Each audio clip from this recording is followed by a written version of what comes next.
Hello and welcome back to video classes by Konnur English Medium School. In the last session we were talking about how Nagendra helped Babu, the boy, the son of Mr. Gupta, the merchant of the town, in getting out of trouble with the king and the queens. Now this boy, Babu, is very impressed with Nagendra's wisdom, and he is going to tell everybody about Nagendra and about his wisdom. So very soon Nagendra's name became a buzzword.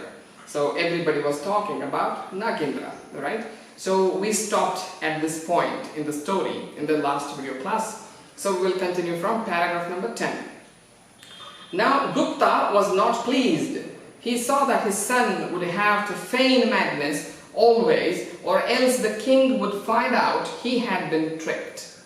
Now the trouble for Babu was not yet over. Nagendra had helped him, of course, to get out of that trouble, but that was only temporarily, because what had Babu done to get out of that trouble? He had feigned madness. That means he had pretended to be an insane boy, a boy with mental illness, right? Now that is exactly why he had managed to get out of that trouble. So the king was not forcing him to be the witness just because he had realized that the boy had some sort of mental disability. But now what? Babu has to always pretend to be insane, mentally ill when he is out of his house, when he is in the public, because otherwise somebody is going to notice it from the royal family, and then they are going to go back to the king and tell, you know what, this boy actually fooled you, Your Honor. He actually is not insane, he is perfectly normal. And then the king would be very angry, right? So it's not yet over for Babu with that, witness thing. And Mr. Gupta, Babu's father, is quite aware of this. Even though the wisdom helped Babu to get out of it, it was temporary. And Gupta had to do something about it, otherwise very soon the king would have Babu arrested and he would be given a very severe punishment.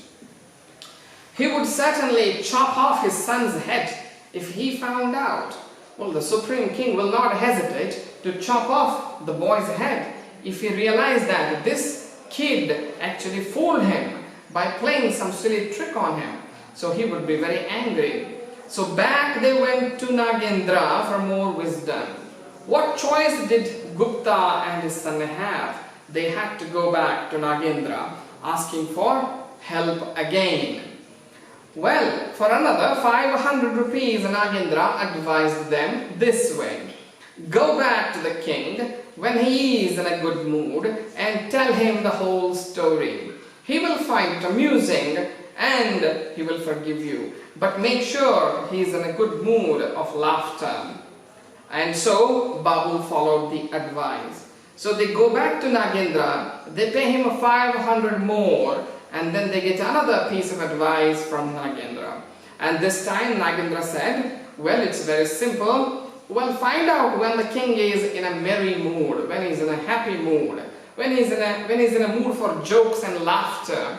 If you find out when he is in a mood like that, you can go and talk to him. He is telling this to Babu. Just go and tell him everything that happened. Tell him that because of an agreement, I had to stand and watch the maids of the two queens fight in the marketplace. And even though I did not wish to become the witness, they threatened me to become their witness. And who am I going to support? I cannot support one queen over the other. So I had no idea what to do. So I had to pretend that I was mad. I had to pretend to be insane or mentally ill, Your Honor. But I really did not try to fool you. I was only trying to save my life. Tell him this way, said Nagendra. And he said, you have to do this only when the king is in a happy mood, when he's in mood for laughter and jokes. So with that advice, Babu one day, when he realized, when he was told that the king was in a happy mood that day, he goes to the king, and the king found him in the merry mood and told him the story. The king laughed a lot and forgave him.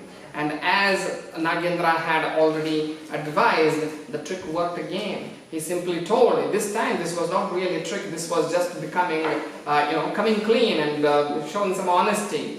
And king liked it. He liked that this boy had come back to tell him the truth. And of course the whole situation was funny, so he laughed.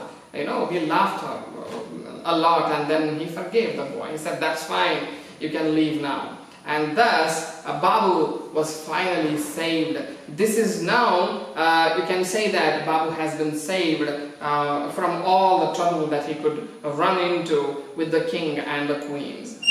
So this way, you see that a nickel's worth of advice which the merchant, Babu's father, had refused to buy, had landed his son into a trouble that cost him a lot more money. Because of his attempt to get the nickel back, now he shelled out, how much? 1,000 rupees. That's a lot of money compared to that one nickel. Right. Now what? Then the king, who was intrigued by what he had heard of Nagendra in the market, sent for him and asked if he had any more wisdom to sell. Well, the king heard about Nagendra also, because his name had already become what? A buzzword, as everybody was mentioning his name. And now after Babu's incident, king became curious about all this wisdom thing that this boy Nagendra was selling. And the king, he was not somebody who was too proud of himself and his wisdom. He thought, maybe I can buy some wisdom too, if it's still available in that shop. So he sent a servant to Nagendra's shop and he asked Nagendra to come and meet him. So did Nagendra come and meet the king, and the king asked him, well boy, I heard that you are selling wisdom. Is there any wisdom left that you could sell to me? It's a great opportunity for Nagendra, you see. Now it's not just ordinary people trying to buy wisdom from him. It's the king himself, the king of that kingdom himself, who is interested in buying wisdom from Nagendra. Well, the boy said, of course I have plenty to sell, especially to a king. But my fee would be 100,000 rupees. Nagendra said, well, why not? I have plenty of wisdom to sell, especially to a king. That means my wisdom is actually more helpful for a king. And because you are a king, yes, I am willing to sell some good wisdom, some very helpful wisdom to you. However, the fee that I am going to charge you will be a lot more than that I charge ordinary people. Yes, you have to pay me 1 lakh rupees. How much did he charge for Babu's father? For Babu, he had charged 500 rupees for piece of advice. But for the king, it's 100,000 rupees, that is 1 lakh rupees, he said. And so Babu, and then the king, the king is king after all. He is not going to have trouble giving 1 lakh rupees to this boy. The king paid him the 100,000 rupees, and the boy gave him a piece of paper on which he had written these words. Right? He received the payment of 1 lakh rupees, and then again on a piece of paper. He used piece of paper for wisdom like this. He gave a piece of paper to the king. And what was written on that piece of paper? These words: think deeply before you do anything. Isn't that really something that we all can apply in our lives? Think deeply before you do anything. Before you do anything, you think twice about that. Maybe 3 times. Think deeply. Think well before you do anything. That was the advice that Nagendra gave to the king. Well, is the king going to like this advice? Is he going to use it? Let's see. Now, the king was delighted with the advice that he had. He made it into his motto. He had it embroidered on his pillows and engraved on his cups and plates so that he would not forget it. The king actually liked this advice. Think deeply before you do anything. He said, well, that's really interesting. I want to see it everywhere in my palace, he said. So the pillows and sheets that were used by the king, they were embroidered with these words. So when the king was about to sleep, he would see those words on his pillows or on his bed sheet. Those exact words. Think deeply before you do anything. And the king wanted to see it everywhere. So his plates and other things that he used in the palace, they were all, marked with those words. Those words were engraved on his plates and spoons and everything. So wherever the king just looked in the palace, somewhere there, he found this advice: think deeply before you do anything. So he was very impressed with that advice. Well, the advice was good, the king liked it, so he had it marked everywhere in the palace. But was the advice really helpful to the king? Well, let's see what happens next. Some months later, king fell ill. The minister and one of the queens had been conspiring to get rid of him. So they bribed the doctor and persuaded him to poison the king's medicine. Well, what was happening in the palace was treachery, betrayal. One of the queens, yes, he had two queens. One of those two queens was secretly scheming to have the king murdered.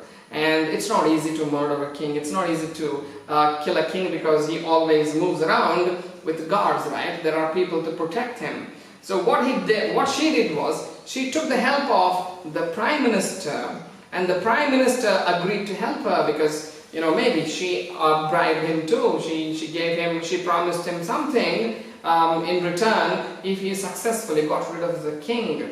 And the prime minister, together with the queen, they bribed the doctor, the royal doctor, the doctor who treated the king, and visited the royal palace frequently to for checkups and to just keep the king healthy. That doctor was bribed by whom? The queen and the prime minister. And in this conspiracy, the doctor joined hands and they decided to kill the king by how? By poisoning him. So it's simple, right? Because the king would trust the doctor all the time, and if the doctor gave him some medicine, some syrup, yes, in a cup, saying that this is medicine and it's for your good, and the king would normally just drink it without thinking twice. So exactly, that's what they did. They poisoned his medicine, and through the doctor they planned to make him consume it, drink it. Then what happens? When the medicine was brought to the king and he lifted the golden cup to his lips, he read the words engraved on it: think deeply before you do anything. Without suspecting anything, he thought about the words, lowered the cup and looked at the medicine in it. The doctor, who was watching all this, felt nervous. Well, the next day, the king was given a cup full of medicine. The doctor said, this is medicine, please drink it. And the king, as usual, he was about to drink it, but then on the cup, yes, it was a silver cup maybe, and then on that cup, those words, remember, he had engraved all that advice given by Nagendra on all those things. So on the cups, the words were visible: think deeply before you do anything. And the king started thinking. Well, he didn't suspect anything. He didn't think that there might be poison in this cup. But he just lowered the cup. He was about to drink it. He had brought it very close to his lips, but he lowered it. He was about to put it down because he just wanted to think about it. Not that he suspected anything. But because the king was looking into the medicine and lowering the cup, the doctor, who was standing very close by, he felt nervous. And that nervousness appeared on his face. It was visible on his face. His guilty conscience made him believe that the king had guessed that his medicine had been poisoned. Well, he was a good man. The royal doctor was a good man, but he had been bribed and maybe threatened by the queen and the prime minister to take part in this conspiracy to kill the king. Now, his guilty conscience, he was feeling very guilty for doing it already. And when the king started to lowering his cup, he suddenly felt that the king had suspected there was poison in the cup. So he started shaking, right? And so while the king was thinking, the doctor threw himself at the feet and confessed to everything and prayed to be forgiven. But the king ordered that the doctor must be arrested. Well, actually the king did not know there was poison in the cup. It was the doctor's behavior that made the king suspected. And the doctor, soon enough, he fell on king's feet and he said, "I am very sorry, I have made a grave mistake. I have tried to kill you. There is indeed poison in the cup. Please forgive me," said the doctor. But the king ordered the guards to arrest the doctor. Then he sent for the minister and the queen and insisted that they drink the poison in his cup. They too fell at his feet and begged for mercy. He ordered them to be hanged and he banished the doctor from the kingdom. He made Nagendra his minister and honored him with wealth. And then he asked the guards to go and bring the queen and the prime minister, because the doctor had told the king everything. Yes, they were the ones who had forced him to put poison in the medicine. So the king ordered the guards to bring the prime minister and the queen to the court. And then they were brought and he said, "Drink this medicine that you were trying to make me drink." And they refused because they knew there was poison in it. Why would they drink it? Instead, they fell at his feet, both the prime minister and the queen. They begged for mercy, but the king did not want to take any more chances with them. And for the crime they had committed, they deserved the death punishment. So he ordered death penalty for both the prime minister and the queen. They were hanged to death. Yes, they were given the death punishment, which was a good decision on the part of the king. And what about the doctor? He did not kill him. He did not have him hanged. He did not pronounce the death punishment for him. Instead, he asked him to leave his kingdom. Banished means he will never again enter that kingdom. He would never again enter in that area ruled by the king. So he was thrown out of that area. He was thrown out of that kingdom. Well, now Nagendra's advice had helped king to save his life. So he knew that Nagendra would be a perfect person to sit in the prime minister's chair. So he invited Nagendra to become his prime minister, which Nagendra happily accepted. And thus Nagendra's, how he started with a small shop with nothing in the shop, just some paper, pen and ink, and how he had, with his wisdom, won the hearts of the people, including that of the king. And then that helped him become the prime minister of the king, and he became very rich. He got very wealthy. So this is the story of the boy who sold wisdom. A very interesting story indeed, but as usual you have to pay attention to the language aspect, learn the pronunciation of words and also their meanings, remember their spellings, and go through the story again and again, read the lines. And if you have any clarifications, if you need any help in understanding anything, you can reach me on my WhatsApp number. We will take up some other topic in the next class.